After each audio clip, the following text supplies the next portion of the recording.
Hi hello నమస్తే welcome to సాస్ TV నేను మీ శివ. ఈ సెప్టెంబర్లో మనం ఈగర్గా వెయిట్ చేసినటువంటి పాన్ ఇండియన్ సినిమా ఏదైనా ఉంది అంటే obviously young tiger junior NTR సినిమాని అనుకున్నమాట. సో కొరటాల శివ డైరెక్షన్లో తారక్ నటిస్తున్నటువంటి సినిమా దేవరా. సో ఇది 2 పార్ట్లుగా రిలీజ్ కాబోతోంది. సో ఇందులో ఫస్ట్ పార్ట్నే మనకి ఈ సెప్టెంబర్ 27th రిలీజ్ చేస్తున్నారు. అండ్ ఫస్ట్ తెలుగు డెబ్యూట్ మూవీగా జాన్వీ కపూర్ ఈ సినిమాలో నటిస్తున్నారు.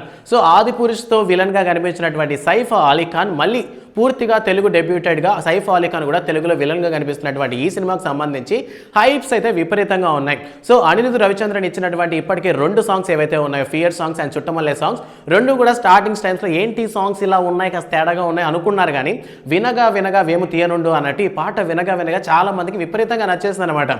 సో ప్రెసెంట్ ఈ సినిమాకి సంబంధించినటువంటి 3rd దావుడి సాంగ్ అయితే రిలీజ్ చేస్తున్నారు. సో ఈ పాటకి సంబంధించినటువంటి పోస్ట్ అని మనకి రిలీజ్ చేయడం జరిగింది. సెప్టెంబర్ 4th ఈ 3rd సాంగ్ ని లాంచ్ చేయబోతున్నారు అనమాట. సో ఇప్పటికే దేవరా సినిమా మీద భారీ ఎక్స్పెక్టేషన్స్ ఉన్నాయి. బట్ సెంటిమెంట్ పరంగా మనం చూసుకున్నట్లయితే రాజమౌళి సినిమా తర్వాత సినిమా అనేది ఫ్లాప్. ఆల్రెడీ మనకి రామ్ చరణ్ గారి ఆచార్య అయితే ఫ్లాప్ అయ్యింది. సో నెక్స్ట్ తీస్తున్నటువంటి RRR సినిమా తర్వాత వస్తున్నటువంటి దేవరా కాబట్టి జనాలకు కాస్త నెగిటివ్ వైబ్ ఉంది, అంటే అంతటి రీచ్ రాదేమో అనేసి. కానీ ఎందుకో కొరటాల శివ డైరెక్ట్ చేస్తున్నటువంటి ఈ దేవరా సినిమా మీద ఫ్యాన్స్ అందరితో పాటు మిగతా తెలుగు ప్రేక్షకులందరూ కూడా సినిమా మీద ఎక్స్పెక్టేషన్స్ ఉన్నాయి. ఎందుకంటే మా సమ్మ మొగుడు అనేటటువంటి టైటిల్ ఉన్నటువంటి తారక్ కన్నా సో లుంగి కట్టుకుని ఒక కోస్టల్ ప్రాంతంలో కనిపించేటటువంటి మనిషిగా మనకి ఇందులో దేవరా కనిపించబోతున్నారు. అండ్ స్టార్టింగ్ టైమ్స్లో ఏమనుకున్నారంటే ఇందులో ఫాదర్ అండ్ సన్ క్యారెక్టర్స్ ఉంటాయి, అందువల్ల దేవరా 1 దేవరా 2 అనుకున్నారు. రీసెంట్ టైంలో రిలీజ్ చేసినటువంటి పిక్స్ పరంగా చూసుకున్నట్లయితే అది old time and present time అన్నట్టుగా చూపించినట్టు అనిపించింది నాకైతే పోస్టర్స్లో. అండ్ ఫ్యాన్స్ అందరూ కూడా అదే ఫీల్ అయ్యారు. సో ఈ సినిమాలో 2 ఎన్టీఆర్లు ఉంటారా, లేదంటే ఒకే ఎన్టీఆర్ పాస్ట్ అండ్ ప్రెసెంట్ చూపించబోతున్నా అన్న విషయం ఖచ్చితంగా సినిమా రిలీజ్ అయ్యాక మనకి తెలుస్తుంది.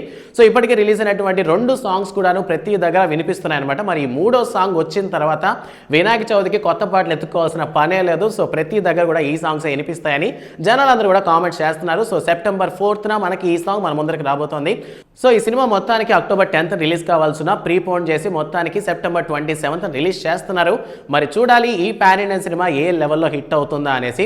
ఇప్పటికే దేవరా మీద ఏంటంటే మూవీ టీంతో పాటు తారక్ అన్న కూడా హోప్స్ పెట్టుకొని ఉన్నాడు, ఎట్టి పరిస్థితుల్లో సినిమా తగ్గేదలా ఫుల్ సూపర్ హిట్ అనేసి. మరి మీ ఒపీనియన్ ప్రకారం దేవరా అనేది ఎలా ఆడబోతోంది అన్న విషయాన్ని కామెంట్ సెక్షన్లో మాతో పంచుకోండి. అండ్ మీరు ఈ 2024లో ఇంకా చాలా పాన్ ఇండియన్ సినిమాస్ ఉన్నాయి కదా, సో వాటిల్లో ఏ సినిమా చూడటానికి ఈగర్గా వెయిట్ చేస్తున్నారన్న విషయాన్ని కూడా కామెంట్ సెక్షన్లో మాతో పంచుకోండి. అండ్ మరిన్ని మూవీ అప్డేట్స్ కోసం సాస్ టీవీని సబ్స్క్రైబ్ చేసుకోండి. Thanks for watching.